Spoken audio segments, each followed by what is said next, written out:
Hello friends, welcome back to our channel. Friends, వీడియోలో మనం current అఫైర్స్లో భాగంగా డిసెంబర్ మంత్ నుంచి మార్చ్ వరకు గల తెలంగాణ అంశాలను ఈ వీడియోలో అయితే చూడబోతున్నాం. ఆల్రెడీ మనం తెలంగాణ అంశాలకు సంబంధించి పార్ట్ 1 అయితే చేసాం. సో దానికి సంబంధించి వీడియో ఎవరైనా చూడకుండా ఉన్నట్లయితే ఆ వీడియో లింక్ అనేది కింద డిస్క్రిప్షన్లో ఉంటుంది, చూడండి. ఇది మనకు పార్ట్ 2 వీడియో. సో లేదంటే మీరు ఛానల్ లోగో పైన కనుక క్లిక్ చేసినట్లయితే మీకు ఈ విధంగా అయితే ఓపెన్ కావడం జరుగుతుంది.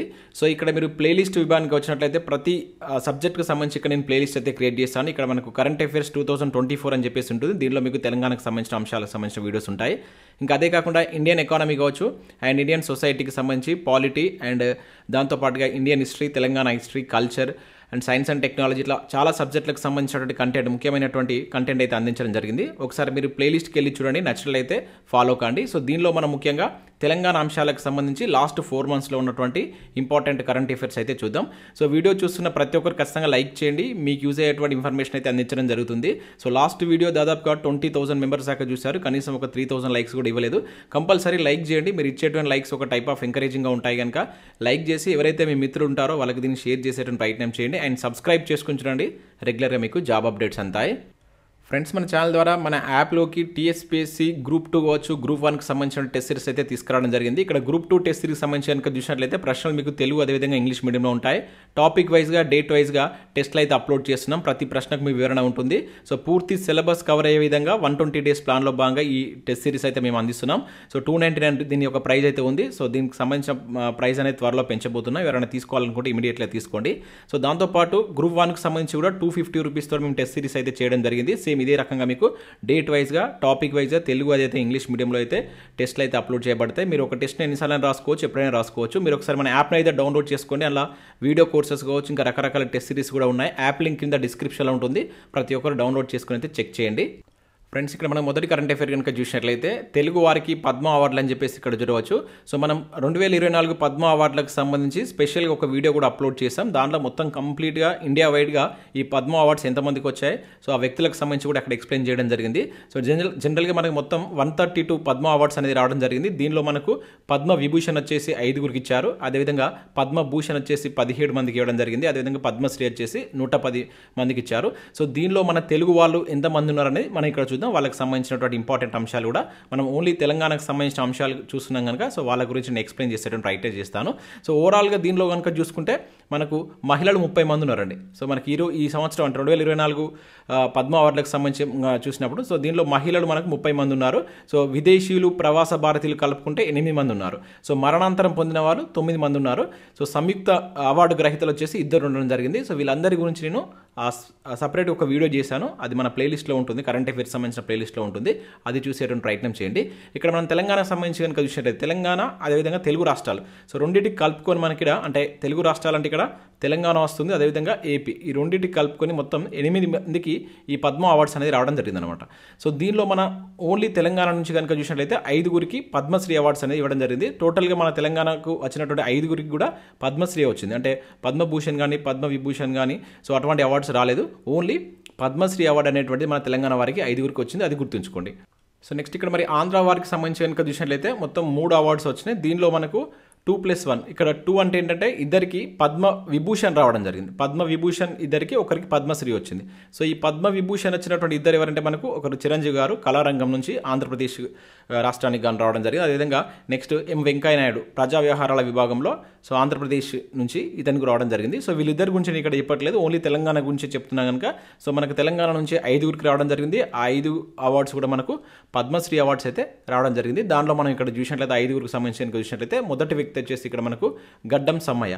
సో ఇక్కడ మనకి ఎట్లా క్వశ్చన్ అడగవచ్చు అంటే మన తెలంగాణ నుంచి పద్మశ్రీ పొందినటువంటి వ్యక్తులను ఒక వైపు ఇచ్చేసి సో వాళ్ళు ఏ రంగం నుంచి ఈ అవార్డు పొందారని అడగవచ్చు, లేకుంటే వాళ్ళకి సంబంధించినటువంటిది ఏంటిది అనేది. అంటే ఇప్పుడు ఫర్ ఎగ్జాంపుల్ ఇక్కడ గడ్డం సమ్మయ్యకి సంబంధించిన క్వశ్చన్ అయితే చిందు యక్షగానంలో పేరు పొందినటువంటి వ్యక్తి. సో ఇతను ఏ జిల్లాకు సంబంధించిన వాడు. సో ఈ రకంగా మనకు మ్యాచ్ ద ఫాలోయింగ్ అడగడానికి ఛాన్స్ ఉంటుంది కనుక సో కంపల్సరీ మన తెలంగాణ నుంచి వచ్చినటువంటి మన తెలంగాణ నుంచి ఎవరికైతే ఈ పద్మశ్రీ అవార్డ్స్ వచ్చాయో వాళ్ళకి సంబంధించిన హిస్టరీ మొత్తం మనం చదవాల్సి ఉంటుంది.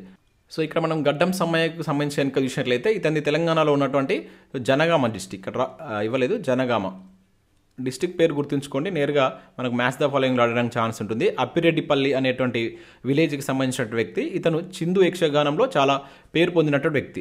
సో ఇతను గత 5 దశాబ్దాలుగా 19,000కు పైగా ఈ ప్రదర్శనలు ఇవ్వడం జరిగింది. సో ఇతను సింధు యక్షగానంలో పౌరాణిక కథలతోటి అటు పాడుతూ సామాజిక అంశాలపైన అవగాహన, అంటే ప్రజల్లో ఒక చైతన్యం తీసుకురావడం జరుగుతుందన్నమాట. అంటే లైక్ అక్షరాస్యత కావచ్చు, పర్యావరణం, సో ఇటువంటి వాటిపైన ఇతను ప్రదర్శన ఇస్తుంటాడు. సో రీసెంట్గా మనకు అయోధ్య రాముడి యొక్క ప్రాణప్రతిష్ఠ జరిగింది కదా. సో రామ మందిరం గాథ అని చెప్పేసి, అంటే రామాయణ గాథ అనేటి దానిపైన ఒక 5 ప్రదర్శనలు కూడా ఇవ్వడం జరిగిందనమాట. సో మనకు అయోధ్య రాముని యొక్క ప్రాణప్రతిష్ఠ అనేటువంటిది మనకు ఎప్పుడు జరిగింది అనేది మీరు కింద కామెంట్ చేయండి. అది కూడా మనకు చాలా important current affair. So next ఇక్కడ సెకండ్ పర్సన్ కనుక చూసినట్లయితే దాసరి కొండప్ప. సో ఇతను నారాయణపేట జిల్లాకు సంబంధించినటువంటి వ్యక్తి. డిస్టిక్ పేరు గుర్తుంచుకోండి. బుర్రవీణ వాయిద్య కళాకారుడు అనమాట. కళారంగంలో ఇతనికి రావడం జరిగింది.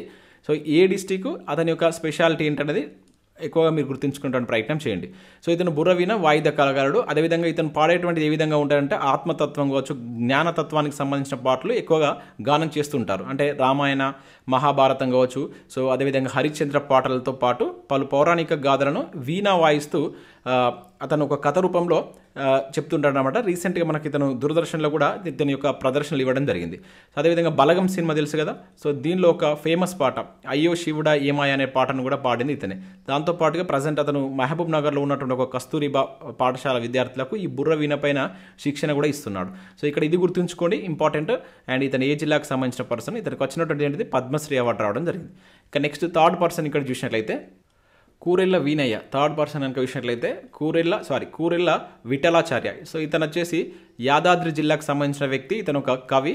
సో ఇతను తన సొంత ఇంటినే గ్రంథాలయంగా మార్చినటువంటి వ్యక్తి అనమాట.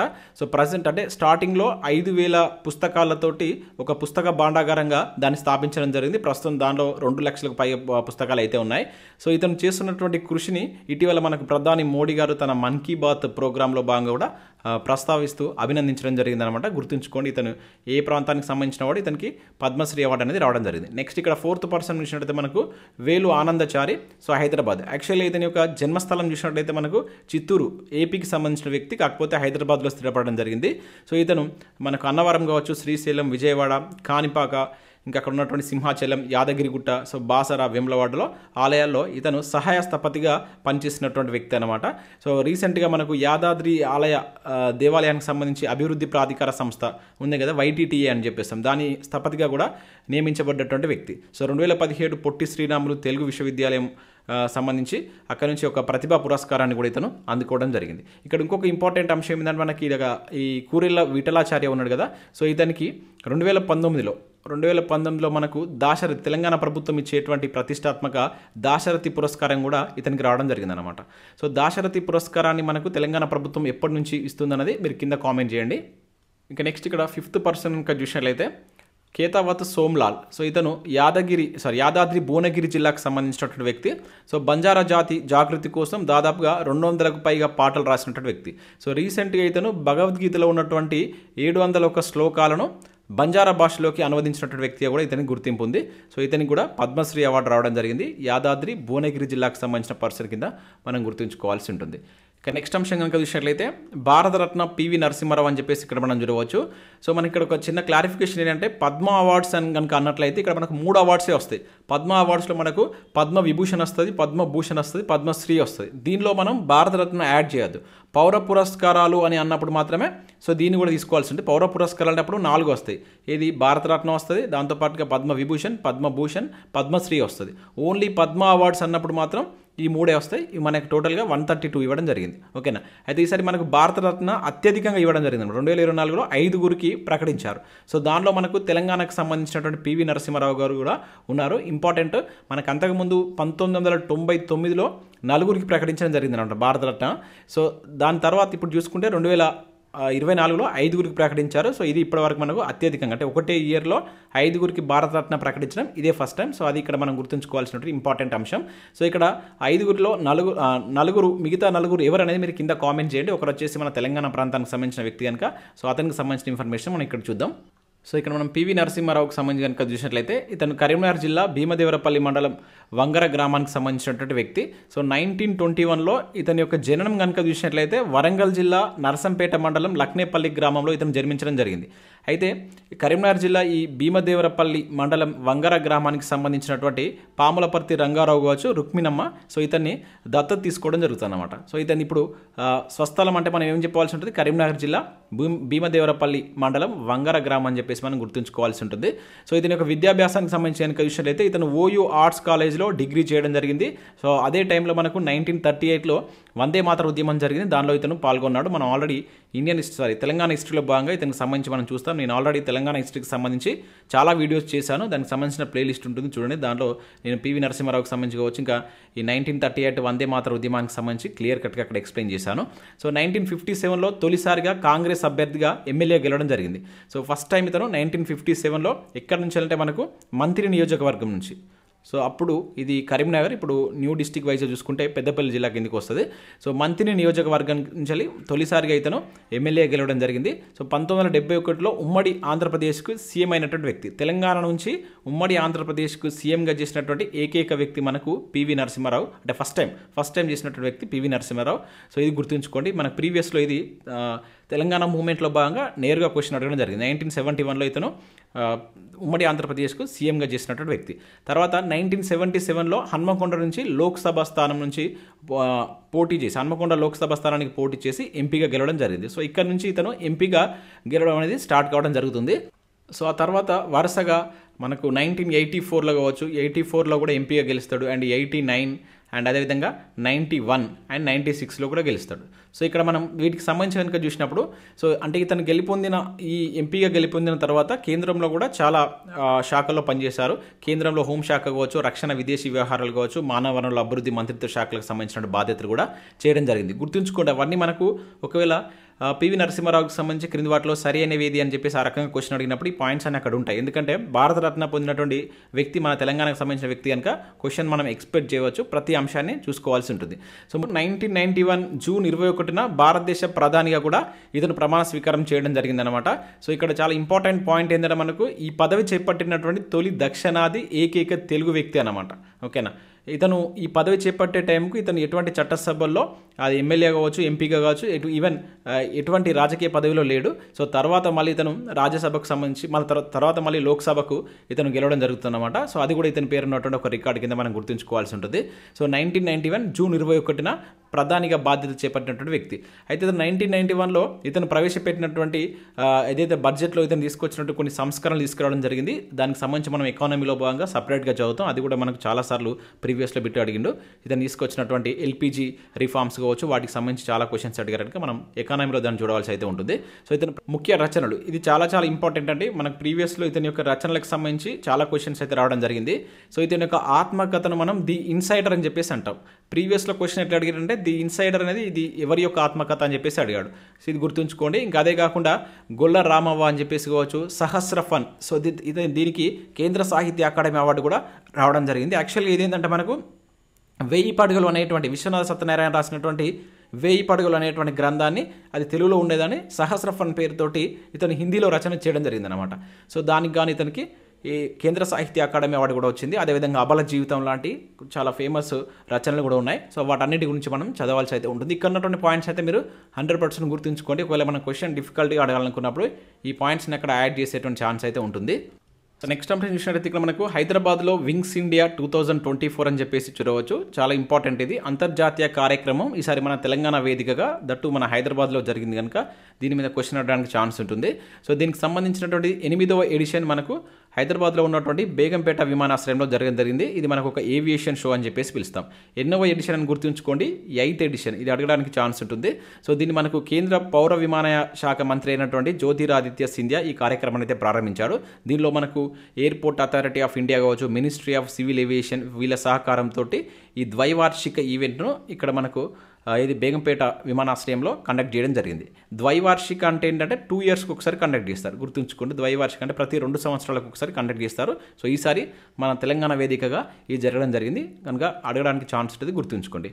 అయితే దీనికి సంబంధించి చాలా దేశాలకు అంటే వివిధ దేశాలకు సంబంధించి 21 విమానాలు ఇక్కడ ప్రదర్శించడం జరిగింది. దానిలో మనకు ప్రపంచంలోనే అతిపెద్ద విమానమైనటువంటి బోయింగ్ 777 9 అనేటువంటిది కూడా మనకు బేగంపేటకు వచ్చి దాని యొక్క ప్రదర్శన అనేది ఇవ్వడం జరిగిందనమాట. అయితే దీనిలో భాగంగా మనకు ఫస్ట్ డే ఈ వింగ్స్ ఇండియాకి సంబంధించిన అవార్డ్స్ని కూడా వీళ్ళు అంటే ఇవ్వడం జరిగింది. అంటే ఏ బెస్ట్ ఎయిర్పోర్ట్ అవార్డు కావచ్చు, బెస్ట్ ఎయిర్లైన్ అవార్డు అని చెప్పేసి వాటికి సంబంధించిన కొన్ని అవార్డ్స్ని కూడా వీళ్ళు ప్రకటించారు. సో ఇవి మనకు జనవరి 18 నుంచి డేట్ కనుక విషయం అయితే జనవరి 18 నుంచి జనవరి 21 మధ్య వీటికి సంబంధించినటువంటి ఏవియేషన్ షో అనేటువంటి జరిగింది. సో దీనిలో మనకు best airport of the year award గెలుచుకున్నటువంటి ఎయిర్పోర్ట్ ఏంటంటే మనకు ఇక్కడ సంయుక్తంగా 2 ఎయిర్పోర్ట్లకి అవార్డు ఇచ్చారు. ఒకటి వచ్చేసి కెంపగౌడ అంతర్జాతీయ విమానాశ్రయం, అదేవిధంగా మనకు ఢిల్లీ అంతర్జాతీయ ఎయిర్పోర్ట్. సో కెంపగౌడ అనేటువంటిది మనకు కర్ణాటకలో ఉంటుంది, అదేవిధంగా ఢిల్లీ మీకు తెలిసినటువంటి ఢిల్లీ అంతర్జాతీయ ఎయిర్పోర్ట్ లిమిటెడ్, ఈ రెండింటికి కలిపి best airport of the year award అనేది ఇచ్చారు. ఇంకా అదే కాకుండా మనకు ఇన్నోవేషన్ అదేవిధంగా సస్టైనబిలిటీ ఛాంపియన్ అవార్డ్స్ కూడా దీనిలో ఇచ్చారు. సో ఇన్నోవేషన్ రంగంలో మనకు ముంబైకి సంబంధించి ఇన్నోవేషన్కి సంబంధించినటువంటి అవార్డు ఇచ్చారు. అదేవిధంగా ఢిల్లీకి సంబంధించిన విషయంలో అయితే ఈ సస్టైనబిలిటీ ఛాంపియన్ అవార్డ్స్ని కూడా ఈ సందర్భంగా ఆయా ఎయిర్పోర్ట్లకు అయితే ఇవ్వడం జరిగింది. ఇక నెక్స్ట్ ఎయిర్లైన్ ఆఫ్ ద ఇయర్గా మనకు విస్తారాను ప్రకటించారు అనమాట. So airline of the year ఎవరికి వచ్చిందంటే విస్తారా, మనకు టాటా ఎయిర్లైన్స్కి సంబంధించింది అనమాట. ఇది విస్తారా అనేటువంటిది రీసెంట్గా మనకు టాటా వాళ్ళు దీన్ని కొనుగోలు చేయడం జరిగింది. ఇది గుర్తుంచుకోండి, విస్తారా ఎయిర్లైన్ అనేటువంటి మనకు ఎయిర్లైన్ ఆఫ్ ద ఇయర్ అనేటువంటి అవార్డును సొంతం చేసుకుంది దీనిలో భాగంగా. అదేవిధంగా అంతర్జాతీయ కనెక్టివిటీ అనేటువంటి ఒక అవార్డును కూడా ఇచ్చారు, అది ఎయిర్ ఇండియాకి రావడం జరిగింది. క్వశ్చన్ మనకు కొంచెం డిఫికల్ట్గా అడగాలనుకున్నప్పుడు వీటన్నిటిని అక్కడ యాడ్ చేస్తారు కనుక సో ప్రతి అంశాన్ని గుర్తుంచుకోవాలి. మన తెలంగాణలో జరిగినటువంటి అంతర్జాతీయ కార్యక్రమాలు కనుక ఏమైనా ఉన్నట్లయితే వాటికి సంబంధించి మీరు కొంచెం డెప్త్గా చదవండి. ఇక నెక్స్ట్ విషయంలో అయితే మనకు 75వ గణతంత్ర వేడుకలకు సంబంధించి సో ఓవరాల్గా మనం దీనికి సంబంధించి కరెంట్ అఫైర్స్లో చూసాం. కాకపోతే దీనిలో మన తెలంగాణ అంశాలు ఏమున్నాయని ఒకసారి ఇక్కడ చూద్దాం. సో దీనిలో మనకు ఈ రాష్ట్ర శకటంగా జయ జయ హే తెలంగాణ అనే నేమ్ తోటి మన తెలంగాణకు సంబంధించినటువంటి శకటం అనేటువంటి ప్రదర్శన ఇవ్వడం జరిగింది. సో ఆల్రెడీ ఈ జయ జయ హే తెలంగాణ అనేటువంటి అంశం మనకు ఇంకొక రకంగా కూడా వార్తల్లో ఉంది. సో దీన్ని మన రాష్ట్ర గేయంగా కూడా ప్రకటించడం జరిగింది. ఫిబ్రవరి 4న జరిగినటువంటి 2024 ఫిబ్రవరి 4న క్యాబినెట్ మీటింగ్ జరిగింది. సో దానిలో దీన్ని మనకు రాష్ట్ర గేయంగా కూడా ప్రకటించారు. సో దీన్ని మనకు అందశ్రీ రచించడం జరిగింది. ఇంపార్టెంట్ అందశ్రీకి సంబంధించినటువంటి కంప్లీట్ అంశాలు కూడా మీరు చూడండి. నేను లాస్ట్ పార్ట్ 1లో కొన్ని ఇంపార్టెంట్ అంశాలను దానిలో ఎక్స్ప్లెయిన్ చేశాను, ఒకసారి ఆ వీడియో చూసేటువంటి ప్రయత్నం చేయండి. సో రాష్ట్ర శకటం వచ్చేసి మనకు జయ జయ హే తెలంగాణ పేరుతోటి ప్రదర్శన అనేది ఇవ్వడం జరిగింది. సో దీనిలో మనకు ఈ పరేడ్లో 3 ఏళ్ల తర్వాత మన తెలంగాణ శకటాలు అనేది ప్రదర్శన ఇవ్వడం జరిగింది. సో అంతకుముందు కనుక చూసుకుంటే మనకు ఫస్ట్ ప్రదర్శన అనేది 2015లో జరిగింది. ఓకేనా. సో సెకండ్ కనుక విషయం అయితే 2020లో జరిగింది. సో తర్వాత ఇది థర్డ్ 2024లో మనకు థర్డ్ టైం అనేటువంటిది మన శకటం ప్రదర్శన అనేది ఇవ్వడం జరిగింది. ఇది కూడా గుర్తుంచుకోండి. సో దీనిలో మన థీమ్ వచ్చేసి democracy at the grass root అనేటువంటి నేమ్ తోటి ఒక థీమ్ తోటి వెళ్ళింది. అంటే తెలంగాణ స్వాతంత్ర సమరయోధుల వారసత్వం అని దానికి ఒక క్యాప్షన్ ఇచ్చారు. సో దాంట్లో మనకు ముఖ్యంగా ఏంటంటే కొమరం భీమ్ కావచ్చు, రాంజీ గోండు కావచ్చు, చాకలి ఐలమ్మ యొక్క పోరాటాలను గుర్తు చేసే విధంగా మన శకటం ఉందన్నమాట. సో అది ఒకవేళ ఇటువంటివి కూడా మనకు అడుగుతాడు ఒక్కొక్కసారి. ఆ శకటంలో ఎవరి యొక్క పోరాటాలను గుర్తు చేసేటువంటి వాటిని మన వాళ్ళు అక్కడ ప్రదర్శించడం జరిగిందని చెప్పేసి అడగవచ్చు. క్వశ్చన్ డిఫికల్ట్గా ఉంటున్న ఇటీవల కాలంలో గ్రూప్ 1 కావచ్చు, గ్రూప్ 2 లాంటి ఎగ్జామ్లో మీరు కరెంట్ అఫైర్స్ ప్రశ్నలు కనుక చూసినట్లయితే చాలా డెప్త్గా ఉంటున్నాయి. కనుక మనం చదివేటప్పుడు ఒక అంశాన్ని మనం చదువుతున్నప్పుడు చదివిన వాటిని వదిలిపెట్టండి, చదివిన దాన్ని పర్ఫెక్ట్గా చదవండి. కంప్లీట్గా ఒకవేళ 360 డిగ్రీస్ యాంగిల్స్తో మనకి ఎక్కడి నుంచి క్వశ్చన్ ఇచ్చిన అంశానికి సంబంధించి ఆన్సర్ చేసే విధంగా మనం చదవాలి. ఎందుకంటే కాంపిటేటివ్ ఎగ్జామ్లో 100% సిలబస్ కంప్లీట్ చేయడం అనేది ఎవరితోటి కాదన్నమాట. సో ఈ 100%లో మనం కనీసం 60 to 70% సిలబస్ను మనం కంప్లీట్ చేసుకుంటే సో ఈ 60 to 70% నుంచి వచ్చిన ప్రతి క్వశ్చన్ చేసే విధంగా మీరు ప్రిపేర్ అయినట్లయితే మంచి రిజల్ట్స్ వచ్చేటువంటి ఛాన్స్ అయితే ఉంటుంది. సో కరెంట్ అఫైర్స్ సంబంధించి కావచ్చు, వివిధ అంశాలకు సంబంధించి కూడా మనం కూడా మన ఛానల్ నుంచి అయితే ఎంతో కొంత ఇన్ఫర్మేషన్ మీకు అయితే అందించడం జరుగుతుంది. మీ నుంచి సపోర్ట్ ఉండాలి. చూసిన ప్రతి ఒక్కరు లైక్ చేసి మీ మిత్రులు ఎవరైతే కాంపిటేటివ్ ఎగ్జామ్ ప్రిపేర్ అవుతున్న అభ్యర్థులు ఉంటారో వాళ్ళు కంపల్సరీ వీడియోను షేర్ చేయండి. సో నెక్స్ట్ అంశం ఇక్కడ చూసినట్లయితే వరల్డ్ ఎకనామిక్ ఫోరం ఇంపార్టెంట్ అంటే మనకు ప్రీవియస్లో దీనికి సంబంధించి క్వశ్చన్ అడిగాడు. టీఎస్పీఎస్ అంటే లాస్ట్ టైం జరిగినటువంటి 53వ సమావేశానికి సంబంధించి క్వశ్చన్ అడిగాడు. ఇప్పుడు జరిగినటువంటిది మనకు 54వ వార్షిక సమావేశం ఇంపార్టెంట్. సో ఇది వచ్చేసి మనకి ఎప్పుడు జరిగిందంటే జనవరి 15 నుంచి జనవరి 15 నుంచి 5 రోజుల పాటు మనకు స్విట్జర్లాండ్లో ఉన్నటువంటి దావోస్లో జరగడం జరిగింది. సో ఈ సమావేశానికి మన భారతదేశం తరపున 3 కేంద్ర మంత్రులు స్మృతి ఇరానీ కావచ్చు, అశ్విని వైష్ణవ్, అదేవిధంగా హర్దీప్ సింగ్ పూరి అనేటువంటి వాళ్ళు ప్రాతినిధ్యం వహించారు. అయితే ఇక్కడికి ఈ సమావేశానికి వివిధ రాష్ట్రాలకు సంబంధించిన సీఎం కూడా కొంతమంది వెళ్ళడం జరిగింది. ఈ సీఎంలకు సంబంధించి లిస్టు మనకు పేరుసారి అడిగాడు. సో ఈసారి కనుక విషయం అయితే మనకు మహారాష్ట్ర సీఎం అయినటువంటి ఏక్నాథ్ షిండే కావచ్చు, మన తెలంగాణ సీఎం రేవంత్ రెడ్డి, అదేవిధంగా కర్ణాటక సీఎం అయినటువంటి సిద్ధారామయ్య కూడా సో ఈ వార్షిక సమావేశానికి హాజరు కావడం జరిగింది. ఇంకా వాళ్ళే కాకుండా వివిధ రాష్ట్రాలకు సంబంధించినటువంటి కొంతమంది పలువురు మంత్రులు కూడా దీనికి వెళ్ళడం జరిగింది. ముఖ్యంగా ఇక్కడ ఎవరెవరు ఏ సీఎంలు ఈ వరల్డ్ ఎకనామిక్ ఫోరం 54వ వరల్డ్ ఎకనామిక్ ఫోరంకి వెళ్ళారనేది గుర్తుంచుకోండి. ప్రీవియస్లో మనకు ఆ బిట్ అడిగాడు. సో మనకు తెలంగాణ నుంచి కనుక చూసినట్లయితే ముఖ్యమంత్రి రేవంత్ రెడ్డి యొక్క తొలి పర్యటన కింద చూడవచ్చు. అంటే సీఎం రేవంత్ రెడ్డి డిసెంబర్ 7న ప్రమాణ స్వీకారం చేసిన తర్వాత ఇతని యొక్క మొట్టమొదటి విదేశీ పర్యటన కింద దీన్ని మనం గుర్తుంచుకోవాల్సి ఉంటుంది. ఇతనితో పాటుగా మనకు రాష్ట్ర ఐటీ మినిస్టర్ అయినటువంటి శ్రీధర్ బాబు కూడా ఈ మీటింగ్కి వెళ్ళడం జరిగిందనమాట.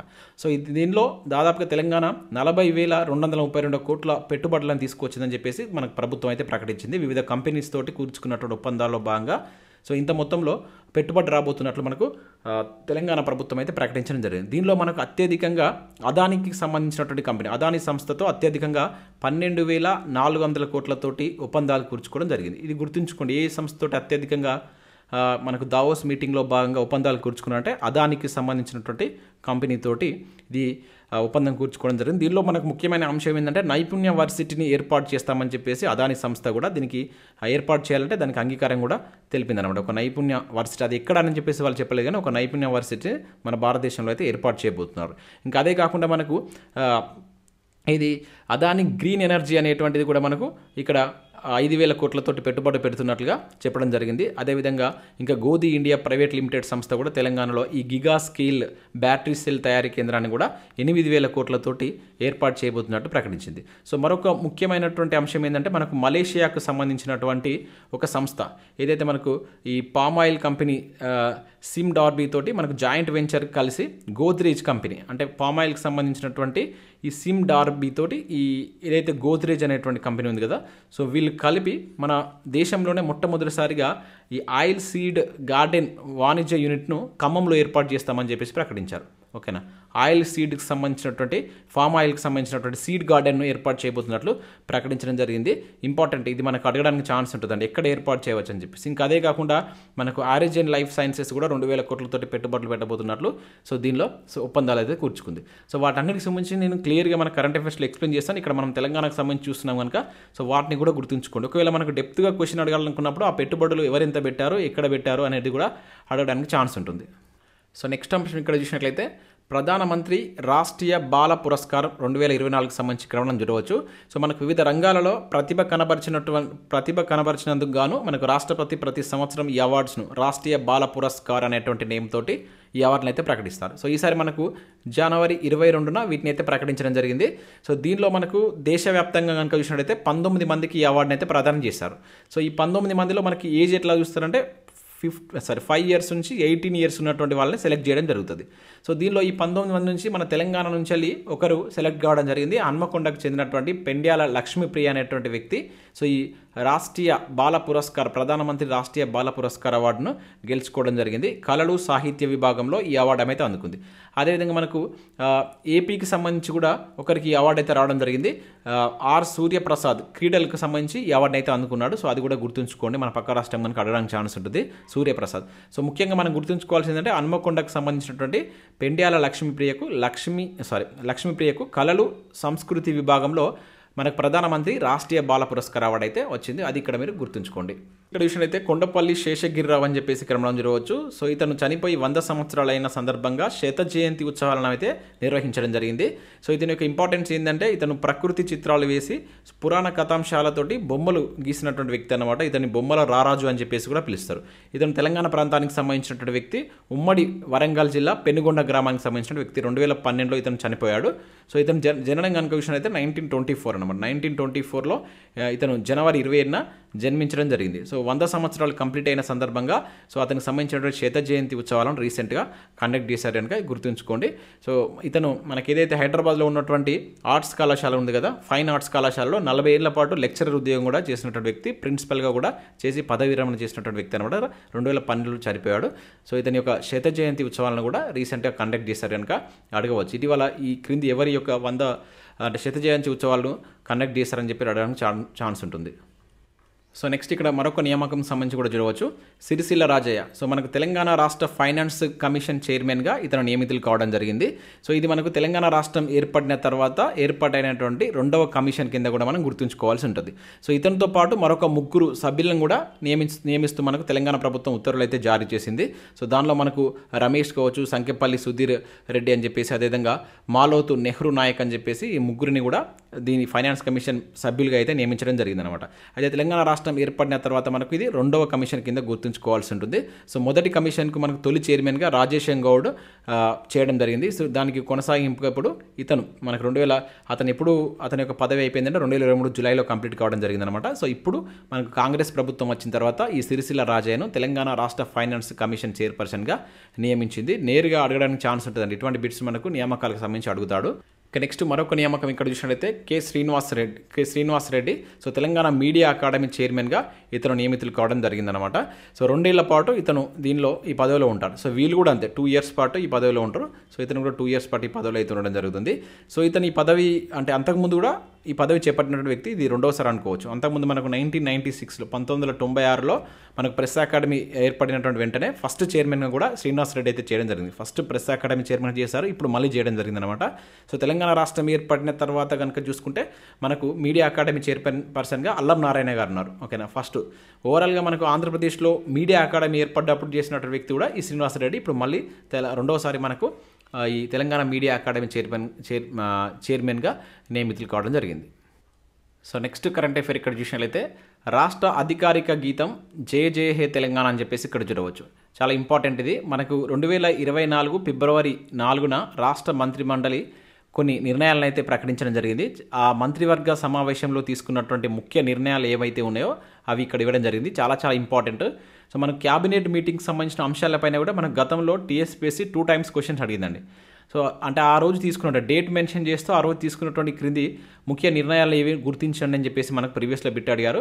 చాలా చాలా ఇంపార్టెంట్. ఇక్కడ మనకు ఫిబ్రవరి 4న చాలా కీలక అంశాలపైన మనకు క్యాబినెట్ అయితే నిర్ణయం తీసుకుంది. సో దానిలో మనకు తెలంగాణ తల్లి విగ్రహ రూపం అదేవిధంగా రాష్ట్ర చిహ్నంలో కొన్ని మార్పులు చేయాలని చెప్పేసి డిసైడ్ చేయడం జరిగిందనమాట. అండ్ దాంతోపాటు ₹500కే గ్యాస్ సిలిండర్ కావచ్చు 200 యూనిట్లు పడాలి. 200 యూనిట్ల ఉచిత విద్యుత్ పథకాలు అమలు అని చెప్పేసి ఇది ఆల్రెడీ అమలు చేశారు. నేను ఆల్రెడీ పథకాలకు సంబంధించి ఫస్ట్ వీడియో చేశాను. సో ప్రతి ఒక్కరు చూడండి, పథకాలకు సంబంధించి వీడియో చేశాను, అంటే ఇట్లా ఎక్స్ప్లెయిన్ చేయడం జరిగింది. దాంతోపాటు క్వశ్చన్స్ కూడా చేశాను. 2 వీడియోస్ మనం పథకాల గురించి ఎక్స్ప్లెయిన్ చేశాను. దానిలో మీకు క్లియర్గా చెప్పడం జరిగింది. ఒకసారి ఆ వీడియోస్ అయితే కంపల్సరీ చూడండి. ఎందుకంటే మినిమం 3 to 4 మార్క్స్ వస్తాయి మనకి. ఏ కాంపిటేటివ్ ఎగ్జామ్ తీసుకున్నా కూడా పథకాలకు సంబంధించి ఎక్కువ క్వశ్చన్స్ టార్గెట్ చేస్తున్నారు. అంటే ఇప్పుడు మనకు కాంగ్రెస్ ప్రభుత్వం నూతనంగా తీసుకొచ్చిన పథకాలకు సంబంధించి ఎక్కువ క్వశ్చన్స్ అడగడానికి ఛాన్స్ ఉంటుంది కనుక వాటిని ఒకసారి చూసేటువంటి ప్రయత్నం చేయండి. దాంతోపాటు ఇక్కడ వాహనాల రిజిస్ట్రేషన్లో టీఎస్కు బదులుగా టీజీ పేరు మార్పు చేయాలని చెప్పేసి కూడా ఈ రోజు నిర్ణయం తీసుకున్నారు. సో అది కూడా మనకు కంప్లీట్ కావడం జరిగింది. మనం ఆల్రెడీ మార్చ్ కరెంట్ అఫైర్స్లో భాగంగా దాన్ని చూస్తాం. సో టీఎస్కు బదులుగా టీజీగా మార్పు చేస్తూ కూడా మనకు ఉత్తర్వులు జారీ చేసింది. సో 33 జిల్లాలకు సంబంధించి ఈ కోడ్ను కూడా ఆ నెంబర్ని కూడా కేటాయించడం జరిగింది. ఇంకా బీసీ కులగణకు గ్రీన్ సిగ్నల్ కూడా ఇవ్వడం జరిగింది. ఇప్పుడు మేబీ ఎలక్షన్స్ అయిపోయిన తర్వాత దీనికి సంబంధించిన ప్రాసెస్ కూడా జరగవచ్చు. ఇంకా 65 ప్రభుత్వ ఐటీఐ కాలేజీలను అడ్వాన్స్ సెంటర్గా అప్గ్రేడ్ చేయాలని చెప్పేసి కూడా ఆ రోజు నిర్ణయం తీసుకున్నారు. ఇంకా రాష్ట్ర హైకోర్టు 100 ఎకరాల భూమి కేటాయింపు అనేది కూడా నిర్ణయం తీసుకోవడం జరిగింది. దీనికి సంబంధించి మనకు నిన్న ఎవరైతే మనకు సుప్రీంకోర్టు సీజీఐ ఉన్నటువంటి డివై చంద్రచూడ్ గారు, సో దీనికి సంబంధించి మనకు భూమి పూజ కార్యక్రమానికి చీఫ్ గెస్ట్గా రావడం జరిగింది. ఇది కూడా కంప్లీట్ కావడం జరిగింది అనమాట. ఇవన్నీ మనకి ఎప్పుడు తీసుకున్న నిర్ణయాలు అంటే ఫిబ్రవరి 4, 2024న తీసుకున్నటువంటి నిర్ణయాలు ఇవన్నీ. సో నేరుగా అడగవచ్చు క్రింది వాటిలో ఏ నిర్ణయాలు తీసుకున్నారు, దానిలో ఏది ఉంది ఏది లేదు, ఈ రకంగా మనకు క్వశ్చన్ అడగడానికి ఛాన్స్ అయితే ఉంటుంది. సో దీనిలో మనకు ఇంకా డెప్త్గా అడగడానికి ఛాన్స్ ఉన్నటువంటి ఏరియా ఏంటంటే అందశ్రీకి సంబంధించి మనకు జయ జయ హే తెలంగాణ అనేటువంటి పాటను రాష్ట్ర గేయంగా తీసుకున్నారు కదా. సో అతనికి సంబంధించినటువంటి దాని నేపథ్యం మీద కూడా క్వశ్చన్ అడగవచ్చు. సో ఇతని యొక్క అసలు పేరు కనుక చూసినట్టే మనకు అందే ఎల్లయ్య. సో ఇతని యొక్క డిస్టిక్ కనుక చూసినట్టయితే ఇతను ఏ ప్రాంతానికి సంబంధించిన కనుక చూసినట్టయితే ఉమ్మడి వరంగల్ జిల్లా రేపర్తి గ్రామానికి సంబంధించినటువంటి వ్యక్తి. సో ప్రజెంట్ అయితే జనగామ డిస్టిక్ కిందకి వస్తుంది. ఓకేనా, డిస్టిక్ గుర్తుంచుకోండి. 2006లో ఇతనికి నంది పురస్కారం కూడా రావడం జరిగింది. 2006లో గంగా అనేటువంటి ఒక సినిమాకు గాను ఇతనికి నంది పురస్కారం కూడా వచ్చింది. కేయూ నుంచి, కాకతీయ యూనివర్సిటీ నుంచి గౌరవ డాక్టరేట్ పొందినటువంటి వ్యక్తి కింద కూడా మనం ఇతన్ని గుర్తుంచుకోవాల్సి ఉంటుంది. యాక్చువల్లీ ఇతను ఒక గొర్రెల కాపరిగా ఉన్నటువంటి ఇతరిని స్వామి శంకర్ మహారాజా అనేటువంటి వ్యక్తి చేరదీసి సో అతనికి పాటలు అందించి సో అతనికి ఒక పేరు గుర్తింపు వచ్చే విధంగా చేసినటువంటి వ్యక్తి కింద మనం చూడవచ్చు. ఇతని యొక్క గుర్తింపు పొందినటువంటి పాటలు ఇవి మనకు ప్రీవియస్లో చాలాసార్లు అడిగిందండి. ఇది ఎవరి పాట, లేకుంటే అతని పేరు ఇచ్చేసి అతనికి ఒక పాట ఎదిగింది అని చెప్పేసి అడగడం జరిగింది. జయ జయ హే తెలంగాణ ఇప్పుడు ఇది మనకు రాష్ట్ర గేయంగా ఉంది. ఓకేనా, అదేవిధంగా చూడు తెలంగాణ అనేటువంటి సాంగ్ కావచ్చు. కొమ్మ చెక్కితే బొమ్మర ఇది మనకు ప్రీవియస్ బిట్ అండి, ఇది డైరెక్ట్గా అడిగిండు. అండ్ మాయమైపోతున్నాడమ్మ ఇది కూడా మనకు ప్రీవియస్ బిట్. సో ఇవన్నీ ఇంకా ఇవే కాకుండా ఇతని యొక్క ముఖ్యమైనటువంటి సాంగ్స్ ఉంటాయి, వాటిని కూడా మనం చూడవలసి ఉంటుంది. మనకు జైబోలో తెలంగాణలో పాడినటువంటి జనజాతరలో మన గీతం అనేటువంటి సాంగ్ కావచ్చు, పల్లె నీకు వందనాలమ్మ అనేటువంటి సాంగ్ కావచ్చు, ఇవన్నీ ఇతని యొక్క ముఖ్య పాటల కింద మనం గుర్తుంచుకోవాల్సి ఉంటుంది. అది మనకు ప్రీవియస్లో ఆ పాటలకు సంబంధించి క్వశ్చన్స్ కూడా కొన్ని కాంపిటేటివ్ ఎగ్జామ్లో అడిగాడు కనుక వాటిని గుర్తుంచుకోండి. ఇంకా నెక్స్ట్ చూసినట్టయితే ఇక్కడ తెలంగాణ ప్రణాళిక సంఘ ఉపాధ్యక్షుడిగా చిన్నారెడ్డిని నియమించడం జరిగింది. సో మనకు తెలంగాణ మూమెంట్లో భాగంగా కూడా మనం చిన్నారెడ్డికి సంబంధించిన ఇన్ఫర్మేషన్ కొంచెం చూస్తాం. అది మనకు మూమెంట్లో భాగంగా ఒకసారి ప్రీవియస్లో ఇతనికి సంబంధించినటువంటి అంశాలపైన ఒక బిట్ కూడా రావడం జరిగింది, ఇంపార్టెంట్. సో ఇతన్ని ఇప్పుడు తెలంగాణ ప్రణాళిక సంఘ ఉపాధ్యక్షుడిగా ప్రభుత్వం అయితే నియమించింది. సో ఇతని యొక్క స్వస్థలం చూసినట్లయితే మనకు వనపర్తి జిల్లాలో ఉన్నటువంటి తిరుమలాపూర్ గ్రామానికి సంబంధించినటువంటి వ్యక్తితను తెలంగాణ రాష్ట్ర సాధన ఉద్యమంలో భాగంగా కూడా మనకు 2000 ఇయర్లో తెలంగాణ కాంగ్రెస్ లెజిస్ట్రేషన్ ఫోరం, ఇక్కడ తప్పు పడింది, కాంగ్రెస్ లెజిస్లేటివ్ ఫోరం అని పడాలి ఇక్కడ.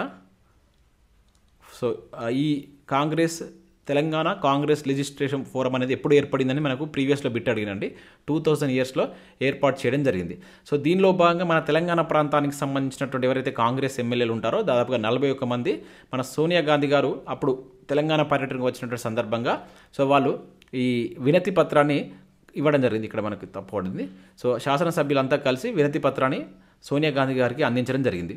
అంటే తెలంగాణ ఇవ్వాలని చెప్పేసి తెలంగాణకు మద్దతునిస్తూ వాళ్ళు ఈ వినతి పత్రాన్ని 41 మంది ఎమ్మెల్యేలతో కూడినటువంటి ఈ వినతి పత్రాన్ని అందించడం జరిగింది. ఇది మనకు ప్రీవియస్లో బిట్ అనమాట, గుర్తుంచుకొని ఇంపార్టెంట్. అదేవిధంగా ఇప్పుడు చిన్నారెడ్డి కానీ మనకి ఏదైతే ప్రజాపాలన కార్యక్రమం ఉంది కదా దానికి సంబంధించినటువంటి హెడ్గా కూడా నియమించడం జరిగింది అనమాట. ప్రజెంట్ ఇతనే దానికి సంబంధించిన బాధ్యతలు కూడా చూసుకుంటున్నాడు. ఏదైతే మన ప్రజాపాలన కార్యక్రమం డిసెంబర్ 28 నుంచి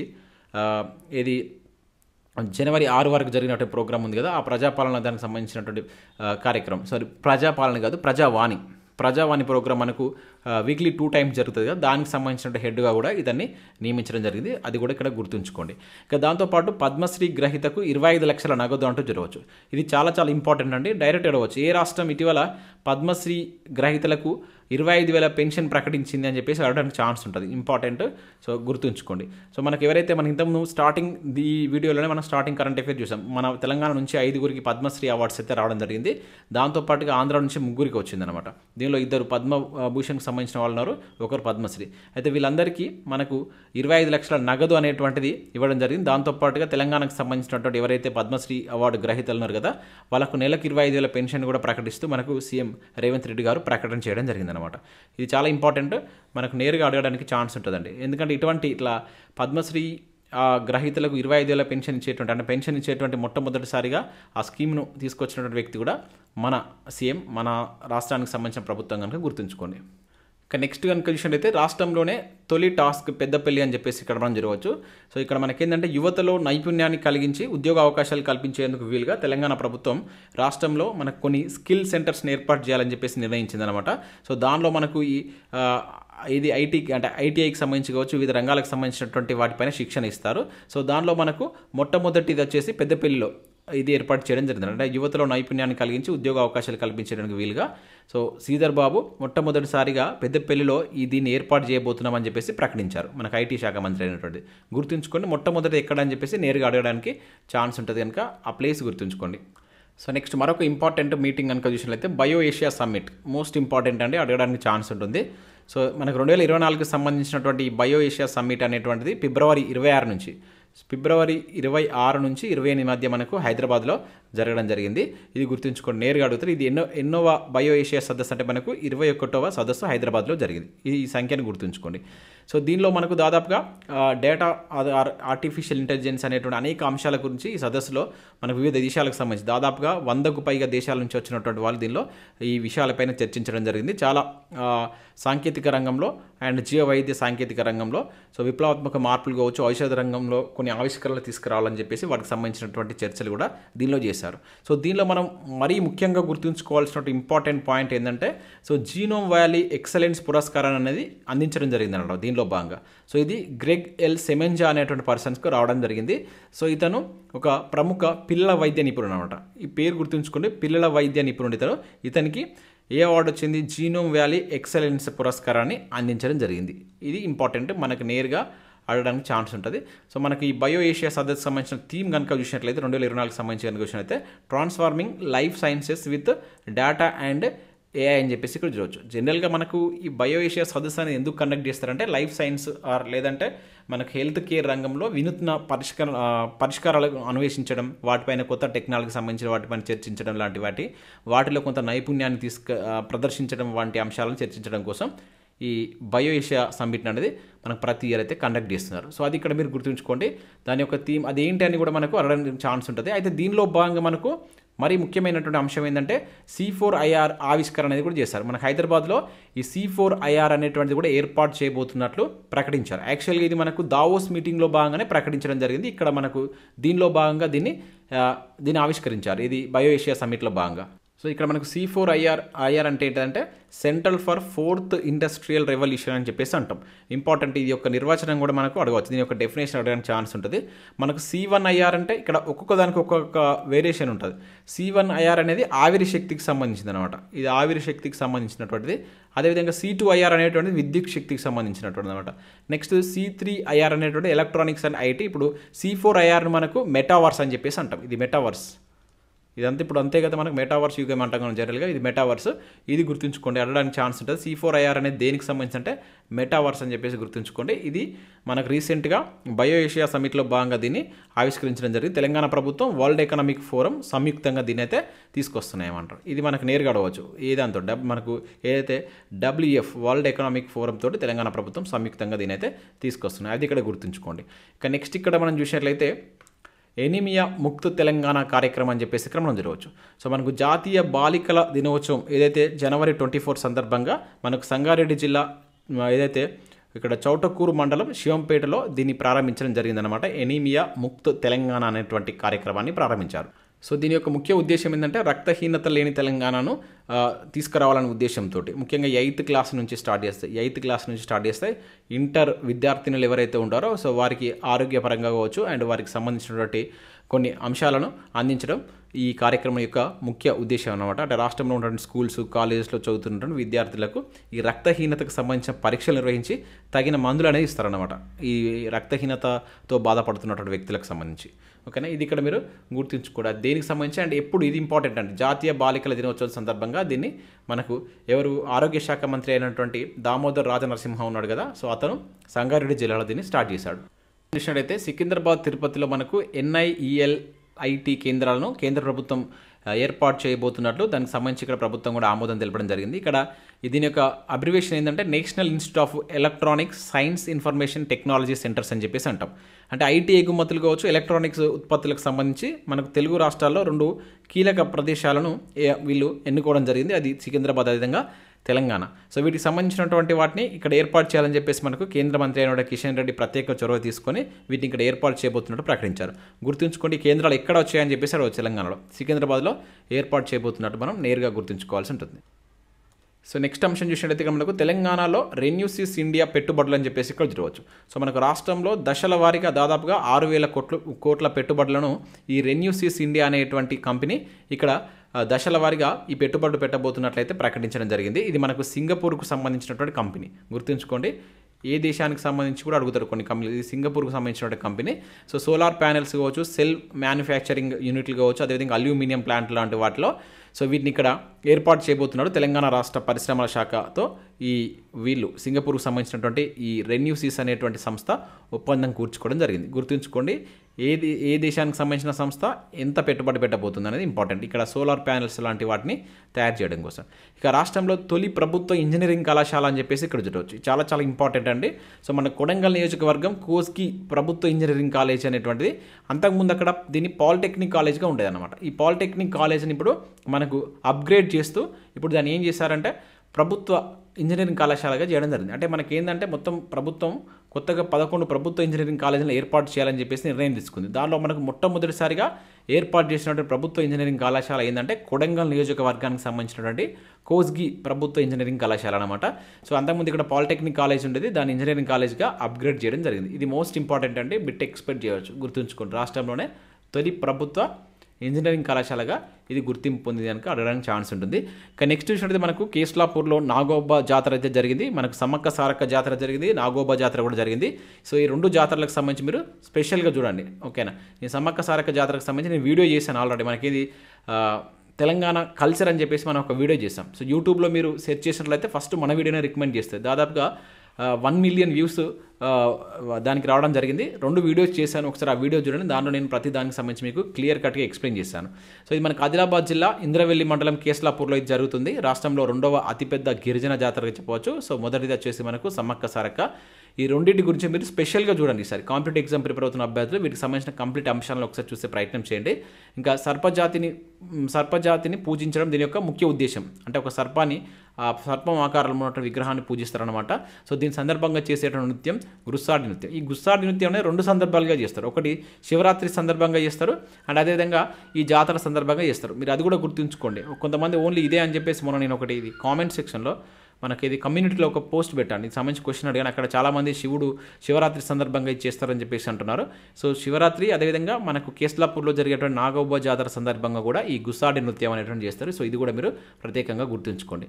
సో ఇవి మనకు ఈ వీడియోకి సంబంధించి ఆల్రెడీ మనకు వీడియో అనేది 40 మినిట్స్ దాకా అయింది కనుక ఇక్కడికి స్టాప్ చేస్తున్నాను.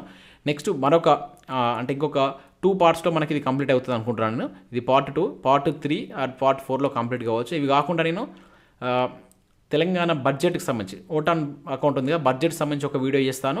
అండ్ తెలంగాణ రాష్ట్ర విధానాలు, ఇప్పుడు మనం ప్రభుత్వ పథకాలకు సంబంధించి చూసాం కదా, విధానాలకు సంబంధించి కూడా చాలా చాలా ఇంపార్టెంట్ అండి. సో అది కూడా మనకు 2 or 3 బిట్స్ అడుగుతున్నాడు. ఒక 6 to 7 విధానాలు అనేది తీసుకురావడం జరిగింది. వాటి గురించి కూడా ఒక సపరేట్ వీడియో చేస్తాను. మొత్తం తెలంగాణకు సంబంధించిన ప్రతి అంశాన్ని నేను మీకు ఎక్స్ప్లెయిన్ చేయాలనుకుంటున్నాను. రానున్నటువంటి పోటీ పరీక్షలో ఇక్కడ నుంచి మనకు చాలా క్వశ్చన్స్ అయితే ఎక్స్పెక్ట్ చేయవచ్చు.